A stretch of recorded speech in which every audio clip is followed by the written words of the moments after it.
Of course, and first of all, let me say good night to your guest, Sunny.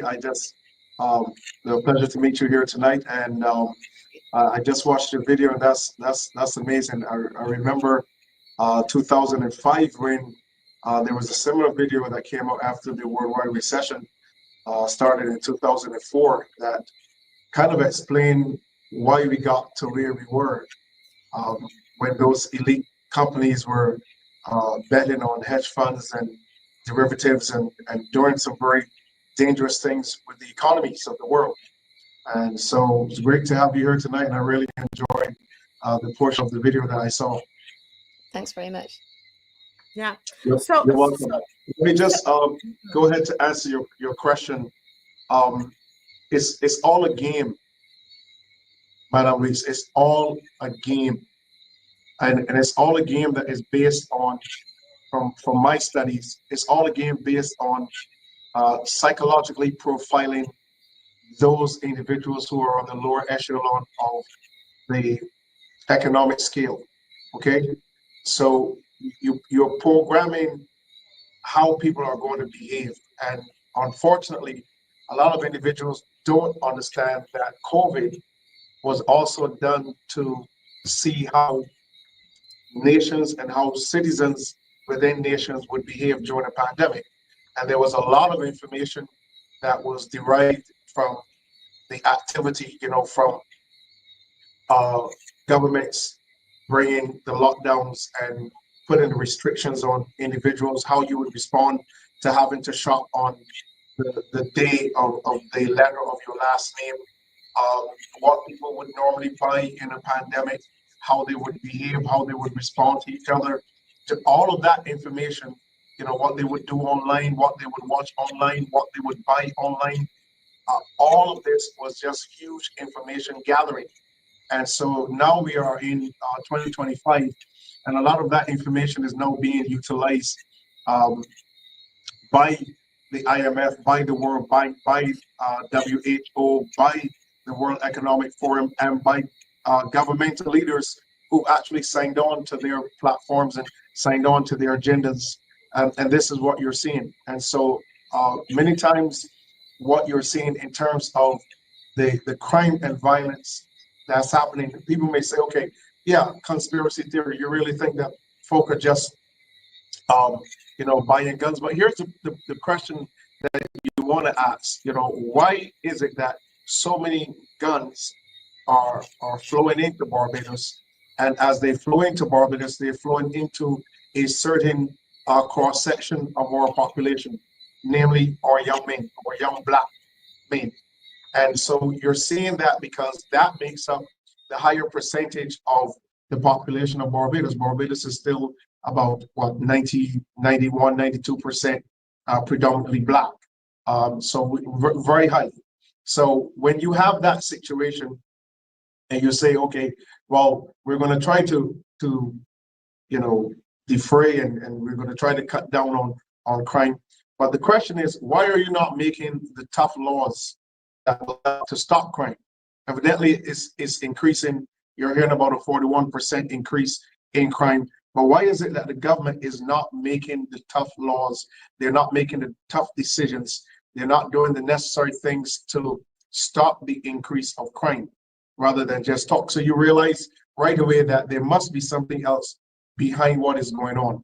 And I think it's become very critical for the nation of Barbados to recognize. As a matter of fact, if you look at what is going on in America right now, if you look at, for instance, when you look at today's actually the Independence Day of America, they have a pledge that says, "I pledge allegiance to the flag of the United States of America and to the republic for which it stands."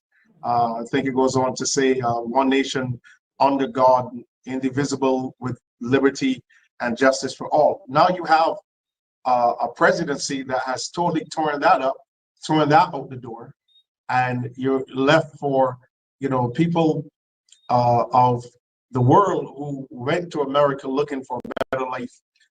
Individuals are now being picked up and sent back home. So you've literally thrown away your own pledge. and you brought in a state of, autocracy, and this very, very vicious attack on humanity. The same thing is happening in Barbados right now. And as was said earlier, the moment that crime is increasing, it's not just crime, but violent crime, very violent murders that are happening. Then you get this public outcry, and the public wants the government to actually do something. But we have to ask ourselves the question, what is the point to start to really deal with crime? And I know for a fact, as a minister of the gospel, that one of the things that I have seen happen in Barbados, I've seen the government of Barbados turn on the family and also on the church. Okay, they've turned on the family institution and also on the church. So once you've done that, then you've opened the door for the consciousness of our youth to seek other avenues to fill their minds. The human mind must be filled. It is designed to contain information. And so when you are not filling it with the correct information, it is going to seek other sources. And this is what we're having right now, the issue of gang violence, okay? And I was talking to one of my ministerial friends, and I told him, listen, when I grew up, the church was in the community, and the church was the heart of the community. Now the church is in the gang territory, okay? That area where most churches are right now are controlled by gang leaders. So it's a different dynamic right now that is operating. So we know where we need to start, and we know how we need to start. And I think right now it is important for communities to begin to understand the role that we have to play. And then the last point that I want to make before I come back to you is the fact that in the last 25, let's say the last 30 years of governance in Barbados, our two ruling parties have not brought a vision to Barbados in the last 30 years. We've not had any of the parties that said in 5 years, this is where Barbados is going to be. This is where we're going to leave our country, whether we take government again or whether we lose the government. But in 5 years, this is where Barbados is going to be. All we're hearing is in 2030, this is what the IMF said we're going to be. This is where the World Bank says we're going to be. This is our plan going forward for, LGBT. All of these are things that they're saying for other entities. So they're actually working out their agenda. But what is the vision? What is the plan for Barbados? Where is our nation going to be in the next 5 years? They've never brought that. So the Bible is clear on this. Where there's no vision, the people perish. Yes. So this is what we're seeing. Once you have a lack of vision, this is what you will see happening. And it is very, very clear that right now, not only in Barbados, but in nations around the world, there's a huge lack of vision among our political leaders. Yes. And the question is whether that lack of vision is deliberate. Is it that we are now on a global agenda because we have lost our autonomy as countries, as we saw what happened during the COVID pandemic, where the WHO, they set the standards of what happened in our countries. Our sovereignty what was taken from us. Now, with that being said, I want to ask about, I wrote here, do you think that the elite and these elite organizations, these international organizations, we're talking about the IMF, the WHO, WEF, and the World Bank, all of these, and there's some more, these international agencies and organizations, do you really believe that our prime minister, our leader of our government is subservient to these entities? Because we just watched the video, and based on what the video is saying, if what the video is saying is so, there is a plan for 2030, and we do hear our prime minister talks about 2030. So Yes. Is she more beholden to the elite agenda, the WEF, the WHO, the IMF, the World Bank, and to those international agencies and organizations than to the people of Barbados? And do you think, the second part of the question is, do you think that they are supporting her in her government, in her position as prime minister, in to ensure that she remains in power? Yeah. Do you think there's any connection there? Yes, ma'am. I absolutely believe that.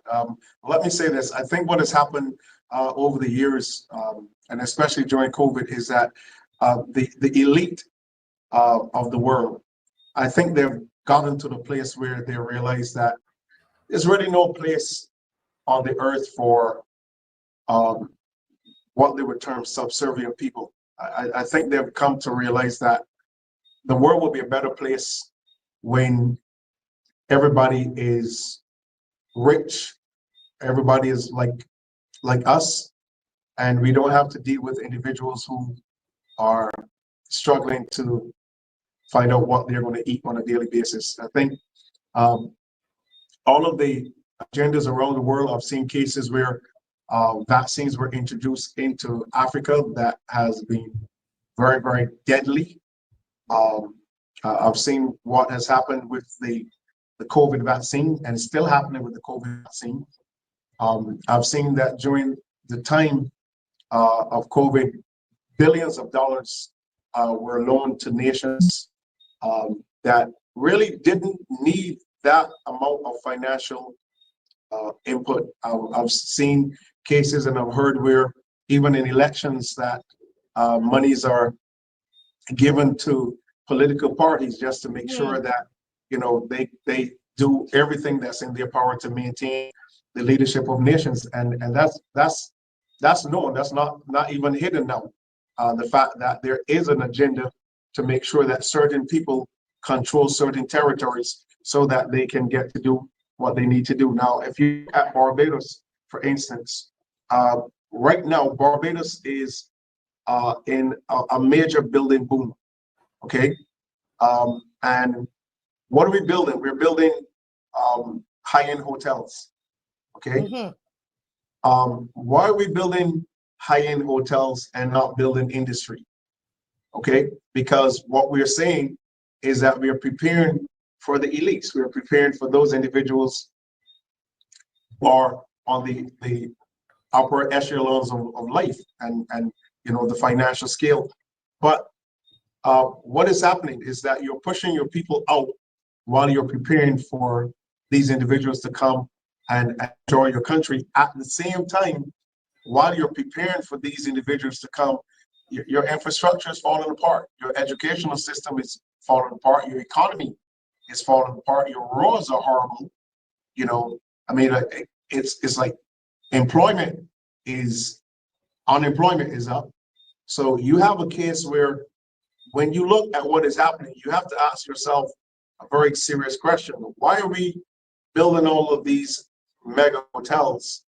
Who are we building them for? What are we expecting after we've done all of this? So it is very clear that there is a huge collaboration of not just the entities like the World Economic Forum, the IMF, and all of these entities, but they're key individuals around the world that are very, very wealthy, that have signed on to a lot of these agendas, and they're putting their monies behind certain individuals to maintain their interests in the political arena within nations. I'll promise you, just like what is happening in Burkina Faso right now, the moment that you have a president that is more about development of the country, paying off its debt, getting the country out of bad contractual agreements with foreign countries that are plundering their resources, there's an automatic shift in the behavior of the larger nations, because this, unless we really get it to our people, this is about control. It is about making sure that we control what you do on a daily basis. And this is where we have to make up in our minds to break that control we have to do what we need to do as a people. And I think I heard recently, from your panelists here, that we, the people, we have to make up in our minds, because we're the ones who give them the vote. So they're actually our servants. They're not the ones to control us. We're the ones that should tell them what they should be doing.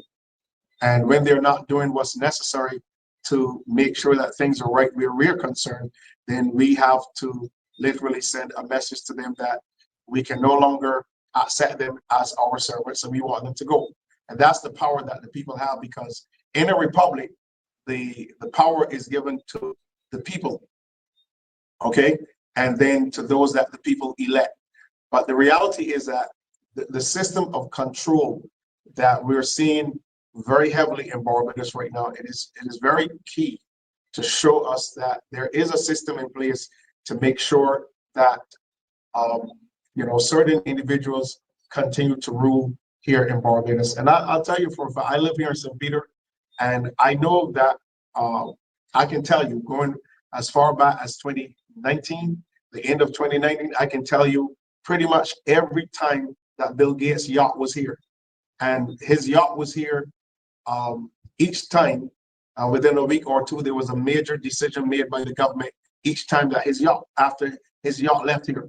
So you don't need to be a rocket scientist to understand, he was here at the end of 2019, right after November 2019, we went into December of 2019, COVID hit. So, and each time that this has happened, the nation went into, something new, including going to Republic in 2022. So to answer your question, the answer is yes.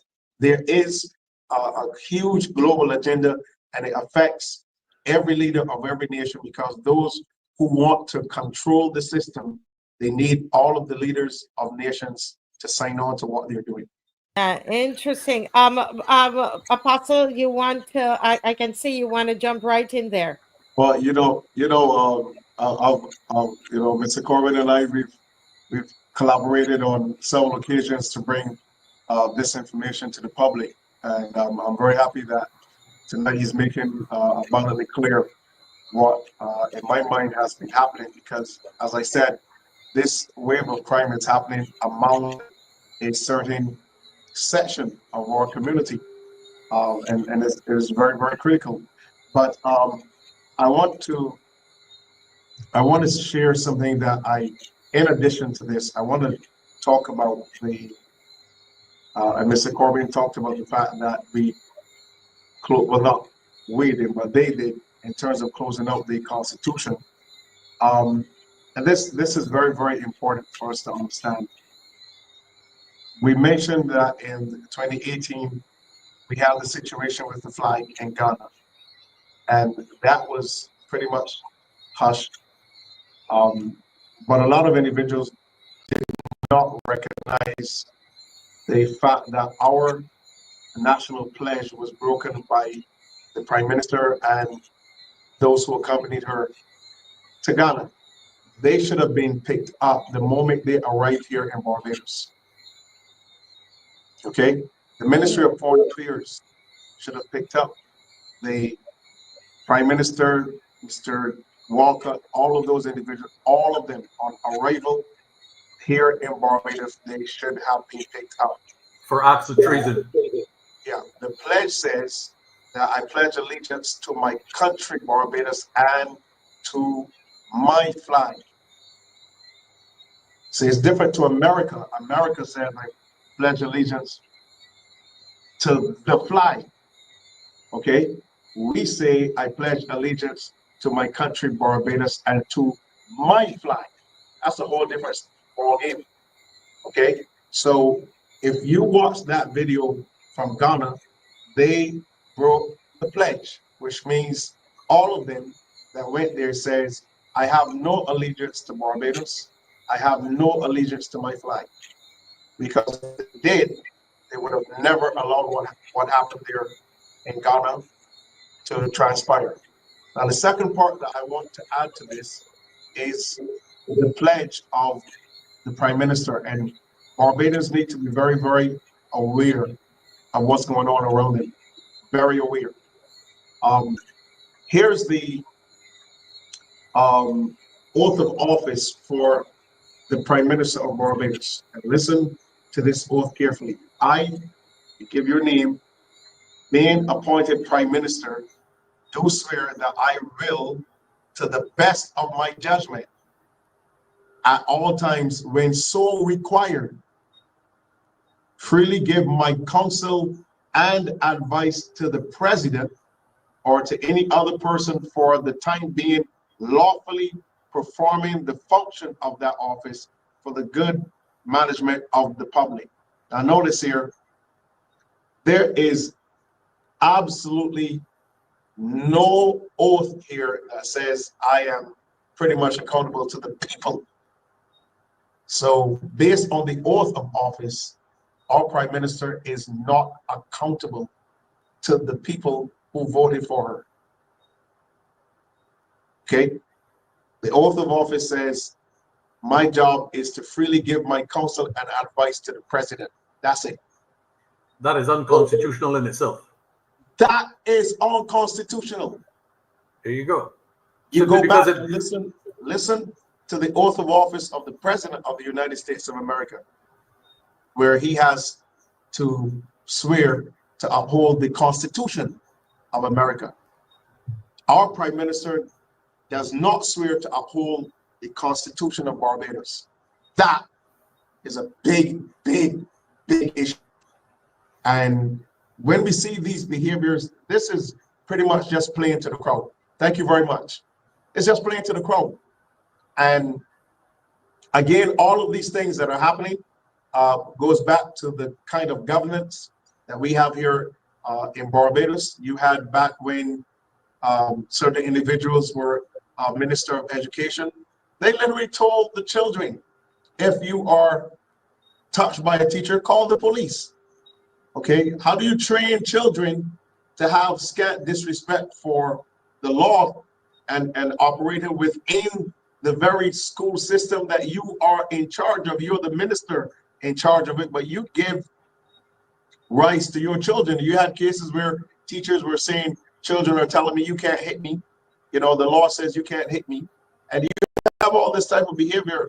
You want to go back and look at what is happening. So there's so much unconstitutional activity going on within what they call a constitution, which much of it was pretty unconstitutional in the first place, which could lead to them going to a republic without a constitution, without any proper new emblems, you know.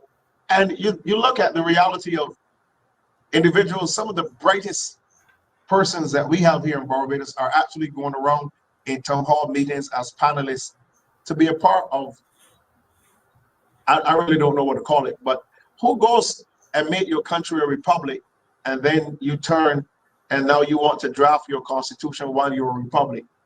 Unheard of. So the reality is, if you're going to be functioning like this, then what message are you sending to the masses? And evidently, if you are going to sit with the leaders of the world, if you're going to sit with individuals, make an agreement with them, then you have them come to the media, tell the media and the people of Barbados, we entered into this agreement with the government, we kept our word, but the government did not keep their word. What do you think is going to happen?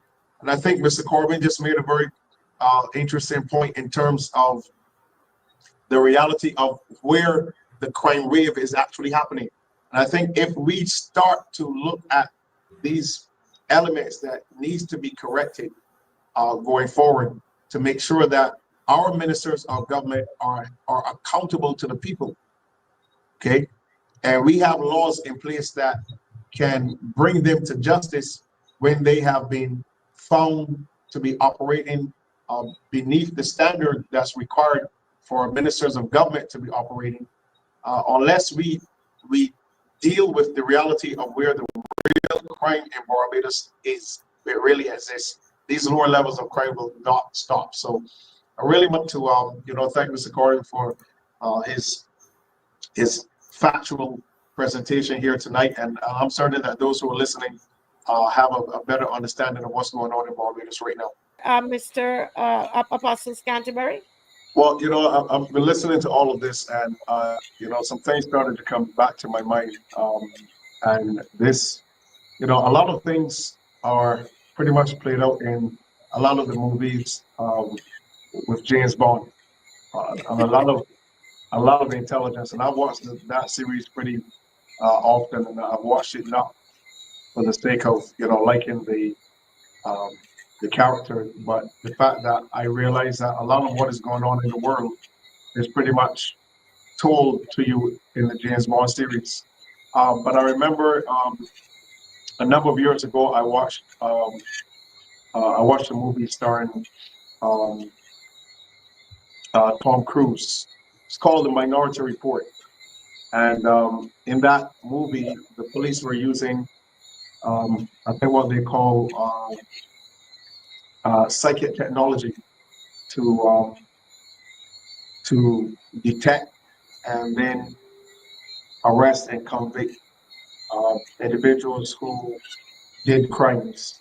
They call it pre-crime. Okay. So you would be, based on the technology that they had, they would be able to determine whether you were going to commit a crime, and if there was enough information, then the police will be dispatched to arrest you before you committed that crime.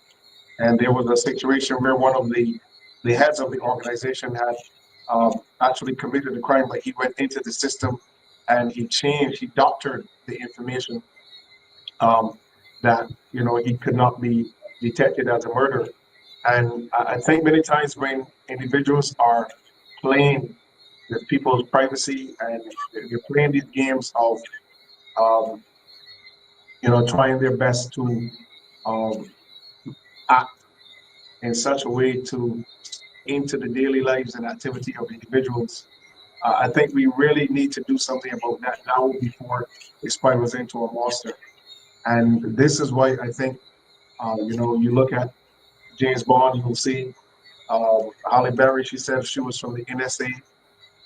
You have MI5, you have MI6, you have the double O's, and so you have this great system of surveillance that is going on, not just in England, but around the world. And you can see where there are moments where, from facial recognition, there was a scene. I don't remember which one it was, but when James was taking pictures of the individuals in the theater, and while he was sending the pictures back, their faces were coming up, facial recognition, names, locations, addresses, job, position, wealth, everything was coming up on the screen. So you can see that there is already in the world a very sinister attempt to pry into the daily lives of individuals. So we are not living in a safe world any longer. And if people believe that we're living in a safe Barbados, it definitely not is. I had a gentleman, before I turn it back to you, I was having a conversation with him, and he told me he has some type of connection to the intelligence world as well.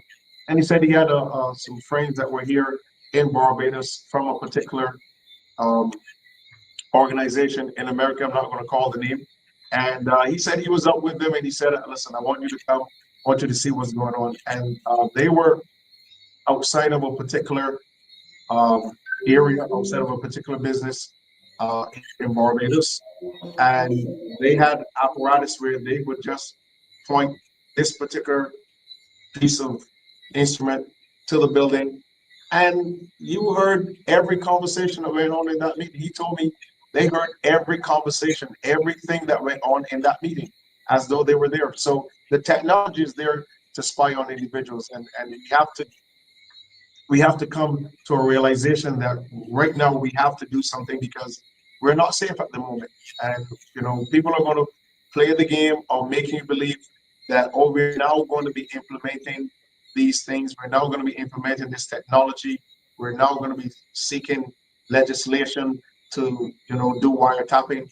Listen, all of that has been going on already. And I think the moment that the public wakes up and realize that this is not something that is coming, this is something that is already here, I think we're going to see faster response and more changes that will work in favor of the public. Yes.